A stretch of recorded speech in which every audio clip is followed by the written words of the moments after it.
Hey, pussy, are you still there? I actually admire that you can actually be this fake. And like when the TV comes on, how you can just change. You're the scum of the earth. The old ultimate, I couldn't do it. The old said I couldn't do it. Look at me now. Never there. Pound for pound. Headshot dead. That's it. There's guys out there that are doing this day in and day out. They live and breathe this stuff that they don't get the recognition or credit that they deserve. Is the secret to fighting? Not being a fucking pussy. Honestly, you can teach anybody how to fight. But like, if you're a fucking pussy, that's a really hard thing to teach someone not to be. Yo, what's happening? What is up, Murky? How you doing, baby? Good, man. We're here for episode 55. Let's go. I That's know. a double nickel. I know. Double nickel here for 55. We're recording this on Super Bowl Sunday, so when you listen to this, you'll know the outcome of the game last night. But we are recording this right now. It's currently 1:39 Eastern on Super Bowl Sunday, so we got that to look forward to in a little bit. But right now, we're talking about last night's fight night, and then I think we're going to get into a second part here where we get to preview UFC 298. We're talking about Volk and Ilya Topuria. But, man, last night, Hermansson, Pyfer, UFC Vegas 86. Give me your initial thoughts. What are your initial thoughts post fights? Thinking Post fights, I did not. First off, the card in general was entertaining as fuck.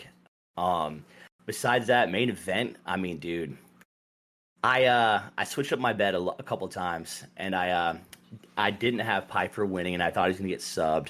But dude, I did not expect anything like that to go on. There's a lot that we can talk about with that. I mean, shit, I'll jump right in. Yeah, go ahead.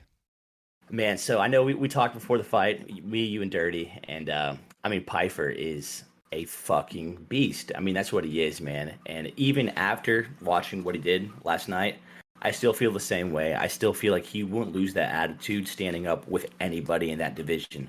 I feel like his ball's going to get taken away. That dude is going to scare everybody in that division someday or now.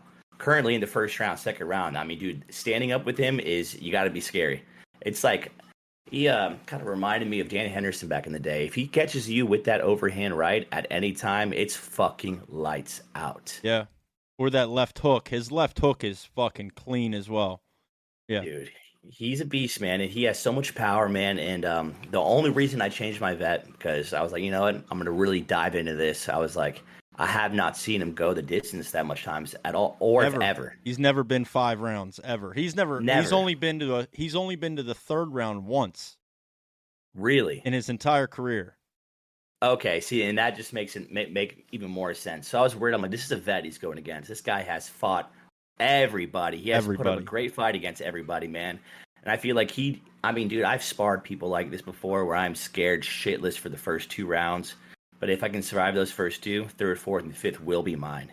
Yeah. And that's what I was like, you know what? I think there's going to be a sloppy takedown attempt from Pyfer. If he gets gassed, he's getting caught in a sub. So I had to sub the whole entire time. But no, man. Fuck no, man. It went the distance. And I mean, God, dude, that was wild. I thought Pyfer had it in round 1. I thought he had it.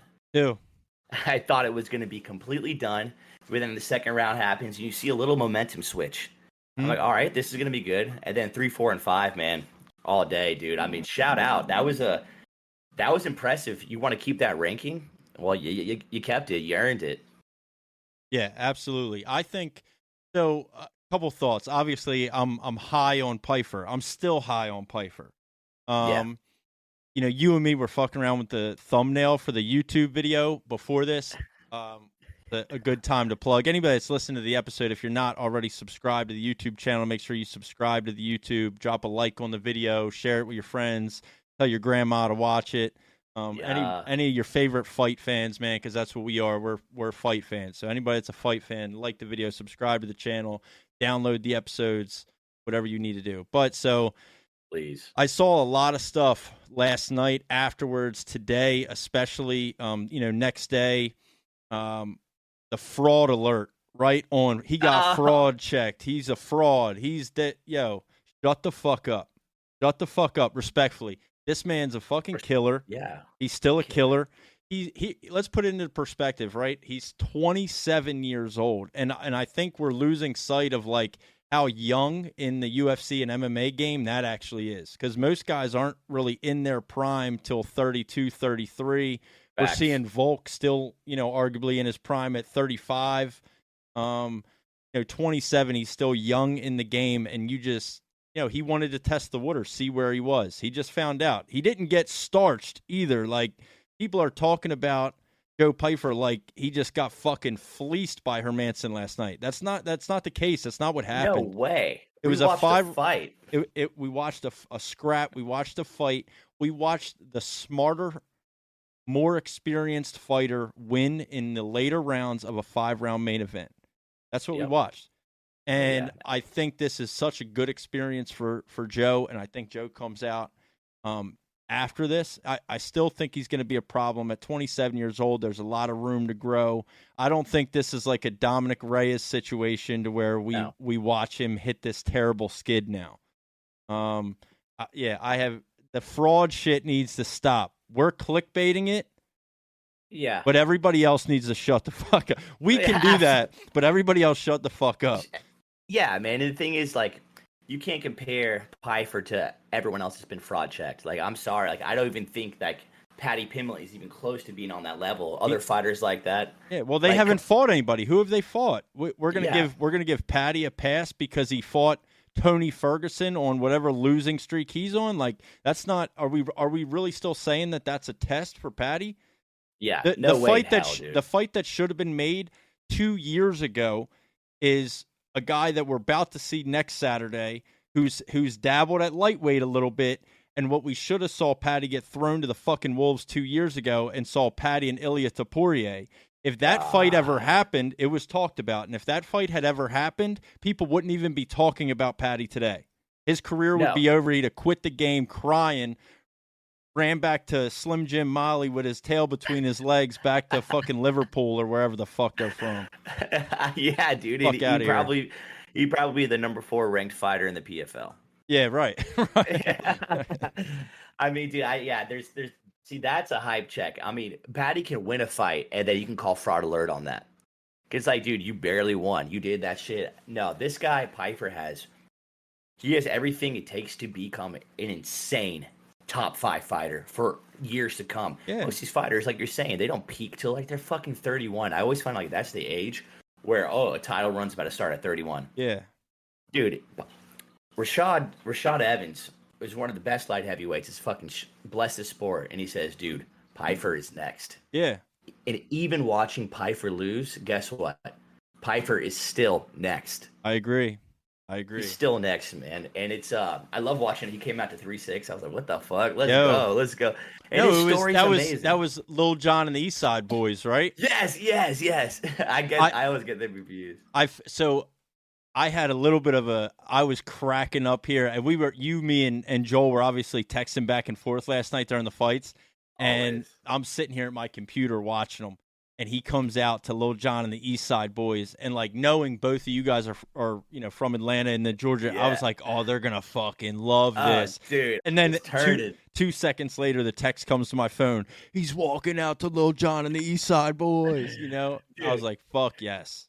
He's badass, man. And the thing is, so he's been on.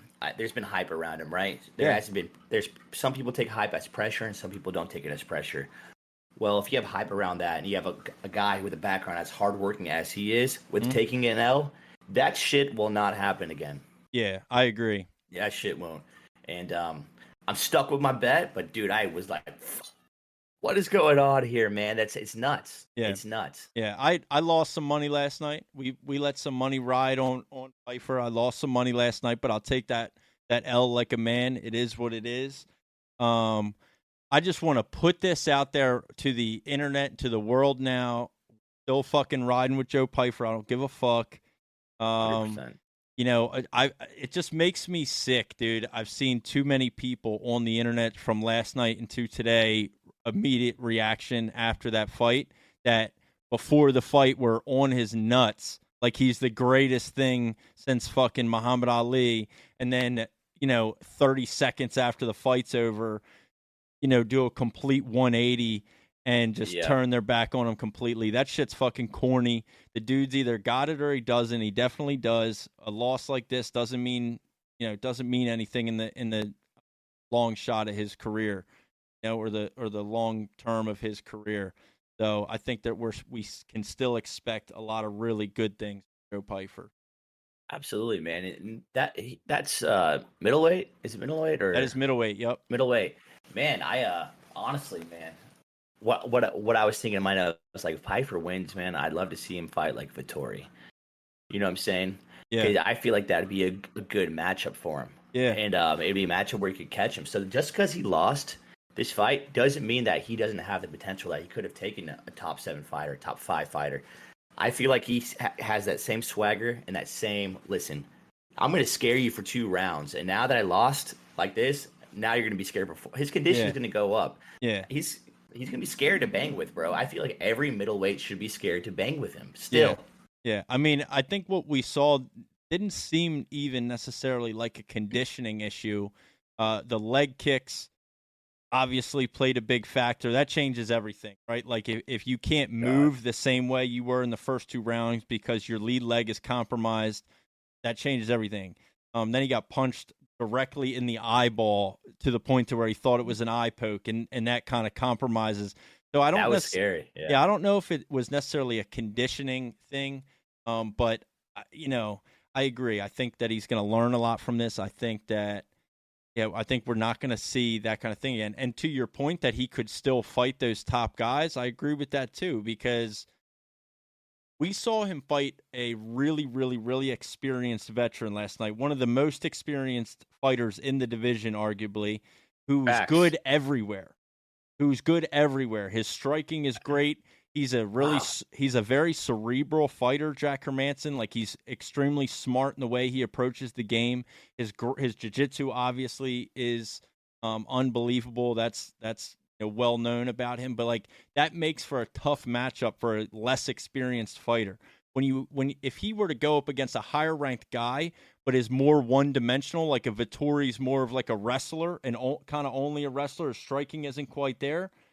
I don't know that it's the same thing. He's not going to have to worry about the same weapons and being attacked the same way that he was able to be attacked by Jack Hermansson. So Vettori's a really good wrestler, but Pyfer's also strong as shit. I don't know, so I think the matchup plays a big factor as well. I mean, it does. It does. And by the way, I haven't said this yet. Shout out to Hermansson. Yeah, for sure. Wow. What the fuck? Dude, the whole world had you played to get knocked the fuck out. The whole world did, man. And I think he knew that. He's been active for over a year. And, dude, he had some very, very insane-looking strikes, man. Corkscrews, crazy stutters, Supermans, weird kicks. Like, he was just making sure he was going to connect no matter what. He knew what he had to do. He's fought someone like Pyfer before, and that's why he's like, all right, I know how to do this. Yeah, I know how to beat this guy. That's a scary person to fight, man. If you're just sitting there and just skeptical about getting fucking rocked by any punch. This dude's throwing fucking knockout punches first 2 rounds in a row, man. Fucking jab. Yeah, well, and that's the other thing. Hermansson's jab in the later rounds was just vicious. I mean, beautiful. Pyfer couldn't do anything. He would go to step into range to where he could start throwing some of his weapons, and he just gets a crisp jab right to the face. I mean, he was getting beat up with Hermansson's jab, which kind of it goes to show. Like, we talk about, a lot of people talk about it all the time. Boxing people, especially. I know me and Joel have talked about this, like the jab not getting utilized enough in MMA.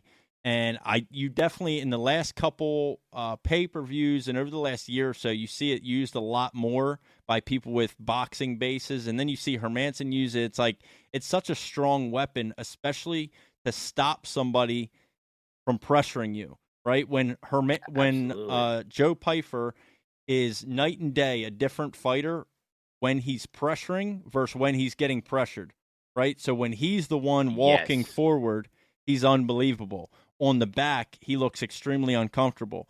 So if you're able to stop him from moving forward with a really crisp, hard jab, which Hermansson was landing the entire time, it changes everything. It's these little nuances, man, like that within the fight that's just like, I fucking love this shit. It's beautiful, man. And the thing is, like, that style of fighting has birthed the champion, Sean Strickland. I mean, that, like, let's fucking utilize this jab. And then also, if you got such a good jab, you probably have a great straight left. And talking about the performance of the night last night, dude, with fucking Carlos Prates, whatever, dude, what the fuck? That dude comes in there, man, and it sit there a straight left, and it just fucking booms his ass. Yeah. I was like, all right, dude, that was a sick fight, man. He was losing that fight, too, against Trevin Giles, right? I felt like he was losing. 100% losing, man, and he gets, I think it was fight of the night, or no, it was performance They got a of the performance night, bonus, yeah. I think there was 4 or 5 performance bonuses given out last night. Well deserved. Man. He set it up perfectly, man. He was like, all right, this guy is definitely more aggressive than me. I'm going to straight jab him and hopefully be able to get him in the left. But what he was doing, he was baiting him with the knee the whole entire time. I was like, what the fuck? He's baiting him with this knee. And all of a sudden, that's a perfect setup. Even the analysis, the commentator of the fight was like, I just learned something new. I'm going to bait with the right knee and close with the left straight when they're coming in towards after that because they're mad. Right. That shit was beautiful, bro. That's why I got it. That was beautiful, man. Yeah. There was a lot of really good fights. I think it got kind of like a bad rep or a bad rap last night on Twitter too. I was kind of looking through the feed and people were talking mad shit, but I mean, like, so the first leg of our Over the Octagon parlay me and Dirty put together was Brad Tavares, Gregory Rodriguez to not go the distance. Oh shit! And all right. So obviously Gregory Rodriguez wins by KO TKO in the third round, 55 seconds in or something. So I had text Dirty. I'm watching the fight. I text Dirty. I was like, "Fuck, dude! Like parlays busted on the first leg. I thought for sure it's going to decision, and then out of nowhere, fucking RoboCop Gregory Rodriguez just like turns it up. RoboCop turns it up, dude, and just goes psycho on him and just and gets the finish over Brad Tavares. That was fucking crazy. That dude is huge for middleweight. Man, dude, you know what he reminds me of? The bad guy from 300. Were those big ass, or even the Mummy? Xerxes. Yeah, Xerxes. Like the Mummy too. He's sitting there, a big ass, tall, smacked up, bro. Yeah, huge man, and dude.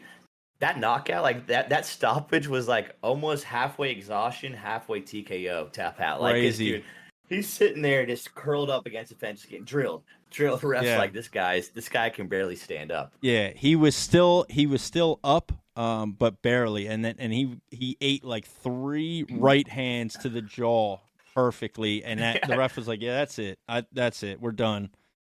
That was manpower. And then natural light. When we did not talk about the co-main yet either, 50K Dan Ige delivering with a first round knockout against Andre Fili. Man, I've always liked Fili, especially after his last post-fight interview about the fake booty Latinas. But I like him, dude. So I'm about to roast, I guess. You're going to be 5'11" in that weight class and have a record like that, bro. I don't think you train hard enough. I don't think you fucking put in the work hard enough. I think you're too busy on getting tattoos and a great ass haircut. I got your haircut right now. I feel you, dog. But get better, dude. Like, honestly, dude, like, if you're that big and you're not utilizing the skills that you had to do nothing to gain, I don't respect it, man. Like, I like him. He's cool. Whatever, dude. That shit, dude. And they knew each other. They fight with each other. They spar with each other. Right. He knew what the fuck was going down to. He did. I think they trained together. And I didn't know this going into the fight, but they talked about it on the broadcast a little bit last night. I guess there was some bad blood there because Dan Ige, I guess, felt some type of way that Fili wanted to fight him and took the fight because they're training partners. But it's professional game, man. What are you supposed to do? It is weird. It but was weird, man. he definitely knew how to beat him. It was pretty clear, with a knockout in the first round like that. Feely threw the jab and he threw the overhand right over top of it and just sent him to the shadow realm. And then he added one. He added one when he was on the canvas. Hey, what you think about that? Oof. I was like, I mean, I don't. It's like I'm a firm believer in fight until they tell you to stop, because that's the game, right? Like until the ref says don't, then fucking keep hitting him. And so, he knocked him out, knocked him down, whatever. I don't know if he was out, but he was definitely out after the one when he hit him on the ground. He bounced his head off the fucking canvas. Yeah, man. That was my moment. I was like, what the fuck, man? So I know their teammates have done this before. There's definitely a lot of bad blood. It's more than that. Like, I think there's a lot that we don't know about. Filet's probably trying to holler at his big ass Latina girlfriend, but maybe. But dude, I think it's so hard to stop a punch when you're going in like that. But there was a brief pause where he dropped him and still delivered it. First off, the ref sucked. He was like holding his dick. Right. Dude, I think that he knew the dude was out cold, man. I know there wasn't a stoppage, but like before that, but I mean, come on, dude. That your teammate was fucking gone. Yeah, there was a little brief, very brief moment before he threw that second punch when Feely was flattened out on the canvas, to where like I think he thought about it for a second, like, is he out? And it's like, oh well, bam, like now he is. Yes. He kind of put the exclamation point on it. Absolutely, man. Like when I spar Dirty, when I drop him every time, I just point instead of hitting him on the bottom. Yeah. Maybe that's what he should have done. Right? And Dirty Bird was living his best life last night, dude. He was in a hot tub with 2 different TVs with beers, just sitting there watching the fights in the country after riding 4-wheelers. I was like, God damn. I know. Yeah, he was in some backcountry redneck heaven last night, fucking having a good time. He started tweeting. Like, I don't know if you saw those messages in the group chat. Yeah, he started tweeting from the Over the Octagon account, and like he said, so like I get my personal Twitter, I'll get the notifications from the Over the Octagon account that they tweeted, and I got like 6 notifications in a row that all appeared to be at first glance the same tweet. So I was like, what the fuck is this motherfucker doing? He's like sending the same tweet. So then I'm looking at him and like, he kept fucking up like one letter or number somewhere. So then he would delete it and then resend another one. And then he deleted it and then resend another one. And then like he finally sent the last one and he put hashtag UFC Vegas 68. And that's when I texted. I was like, yo, you dumb ass. Like, you sent that shit 4 times and you still got the hashtag, like, holy shit. So yeah, he was definitely having a good time. This is this is cool that we're doing this, even though he's not here. This is the first episode officially of Over the Octagon that Joel is not on. Oh man, crazy. I was saying, Joel, honestly, you should take another week off. Let us handle the big one. He's like, no, dude, I would drive home for this Volk fight right now. Yeah. I swear to God, no matter what. So you guys will be expecting something because Joel has a lot to say. Yeah, per usual. He's gonna say shit just to try to piss me off. He's so good at that. Yeah, but like the thing is, like, so we had talked about him not being here. It's like, cool, you and me are gonna, we'll wrap and kind of run this episode, and then I think he was cool with it. And then like a couple days later, he's starting to think about it, and he's like, nah, I'm not gonna just like not say anything about UFC 298. Like, I'm not gonna miss. So he's like, I got to get, we got to record a different date or we got to do something else. So we'll probably end up doing like an impromptu kind of extra episode or maybe mini episode with Joel to where he can, give his preview and thoughts on UFC 298. And basically it'll be 30 minutes of him sucking off Alex Volkanovski, I'm sure, and how great he is. We're going to be twin head and Vulcan. Yeah. But man, listen, I mean, this fight last fight card last night. I mean, we've highlighted a lot of the main points. The other person I was really impressed with that was on the main card was Ihor Potiera. Okay. Yeah. He fought the guy making his UFC debut, Robert Brycecheck. Yeah. Brycecheck had a lot of hype on him too coming in. I think he had like a pretty significant knockout streak, and he was the favorite going in. Potiera was coming down a weight class from light heavyweight to middleweight. Still missed weight by a pound and a half. Brycecheck was the favorite, and then did he get kicked in the nuts or poked in the eye? It was like there was a lot of that going on last night, so I lost track. There was a lot of split decisions as well, man. It was a card. So, and then it like Brycecheck looked good in the first round, and then Ihor Potiera just fucking beat his ass Smash. the last 2 rounds, man. He looked very, very good. He's going to be, at a new weight class at 185, coming from 205. I expect him to have some success, and he stopped the hype train last night as well. So Joe Pyfer's not the only one where his hype train got kind of put on hold and docked at the station last night, because Robert Brycecheck, made his UFC debut last night, had a lot of hype around him, was a favorite going in, and just looked like he didn't really match up very well with Potiera and the experience he had. Other than that, we saw Michael Johnson get back in the win column with a decision win over Darius Flowers. We're giving someone their flowers today, and it's not Darius. Right. The Iowa boy, Darius Flowers, couldn't get it done against Michael Johnson. He's a beast, man. He's he's beating Dustin Poirier. Yeah. He's beating people, dude. His he's resume solid. Is crazy. Yeah, man. He has a winning shot to beat anyone. I know he's actually circulating over the internet now. Good. Yep. It's well deserved. He has beat some fucking beasts, Yeah. bro. And he's lost to some no names as well. He kind of right. Honestly, dude, yeah, I know a lot of athletes like that, especially ones I've trained with. Me, especially, man. I would fucking go toe to toe to anyone, then all of a sudden lose to a no name the next week. I'm like, all right. But one more guy in there, that Ruflo Vieira, man. Yep.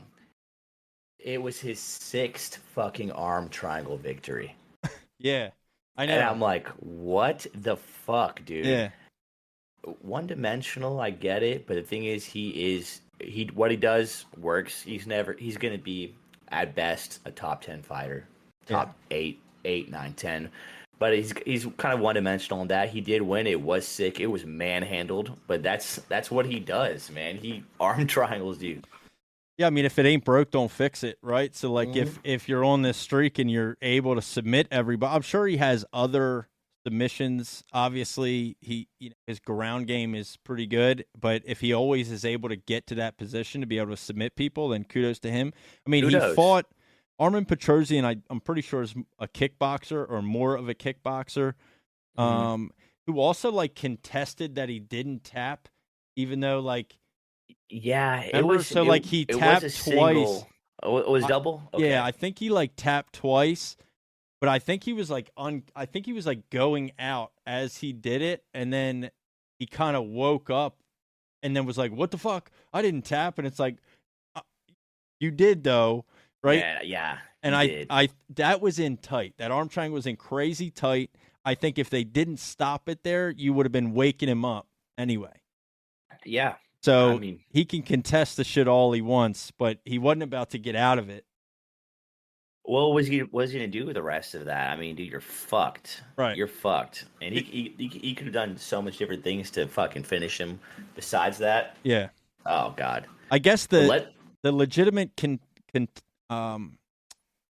reason to contest that would be there was 12 seconds left in the round. So maybe in his mind, he could have held out, but it seemed like watching it, and it seemed like the way the broadcast team was talking about it, like he was unconscious or going out, and it kind of stopped and brought him right back to where that's why he was so shocked. I don't know that he really understood what happened, but it was 4 minutes and 48 seconds into round one, so there was 12 seconds left in the round. Oof, that Rodolfo sucks. Vieira just squeaked out a first round finish, but yeah, choked the shit out of Armin Petrosian. I mean, dude, the thing is, I think he was definitely tapping. I mean, that's his move. When it's tight, people know it's tight, apparently, and they fucking go to sleep. You could tell. You could definitely tell. Other than that, I mean, the prelims, there was a lot of good fights on the prelims also. We didn't start out the night great. It started out with a no contest because he kicked him in the nuts. They each kicked each other in the nuts twice. There was an there was all types of fouls. And it was He Lang, weird. however you say that guy's name, Z Lang Ori. Lang Rai. Yeah, that's a good enough guess as any. Went for like a jumping knee at the same time he threw a kick, and the kick like got underneath. You know what I mean? So I think that was a deep one. They ended up. I saw today that they sent him to the hospital to get there's some X-ray or MRI thing they can do to your testicles. So praying for that, man. Oh my god. Praying for that, man, because that sounds and just feels horrible. Hopefully he didn't pop a ball. That's the worry, I think. Other than that, we had the guy that looks just like Anthony Smith, Bogdan Guskov. Yes, holy shit, that's his doppelganger. Yeah, he looks like a fucking Nightwalker from Game of Thrones. Or maybe like a fucking zombie or a vampire. I call him a vampire. He's an energy vampire. Yeah, but he won by first round KO as well. And then that was cool. That was awesome. He looks good, man. He's 15-3, light heavyweight. Light heavyweight division is definitely kind of open when it gets into the lower rankings. So, it may be the most open, man. Like it's better than it was a year ago. I think when you bring in like Alex Pereira, and you have, Erie is healthy and Jamala Hill's healthy and stuff like that. But there was a point in time, maybe a year and a half ago for sure, that it was the weakest division by far. So, I think now it's kind of on the ups. But Bogdan Guskov, you fucking vampire motherfucker, looked great. Bogdan, you Stranger Things looking ass. But yeah, man, I mean, I don't really have anything else. Do you got anything else you want to talk about for Vegas 86 before we get into the real subject of the week, which is UFC 298, Alexander Volkanovski, Ilya Topuria? Bro, I'm there. I'm ready. I'm so ready. Let's do it. Let's sign off on this episode. We are going to drop a two-parter. This will be the end of the first part. If you guys are watching this one, make sure you check out episode 55, part 2, which will be UFC 298 preview. And like I said earlier, if you're not already, subscribe to the YouTube channel, download the episodes on Spotify, Amazon, anywhere you listen to a podcast. Like these videos, share them with your mom, your grandmom, your step aunts, your cousins, your ex-girlfriend, send them to your ex-girlfriend. Whatever you guys want to do, but be on the lookout for part 2.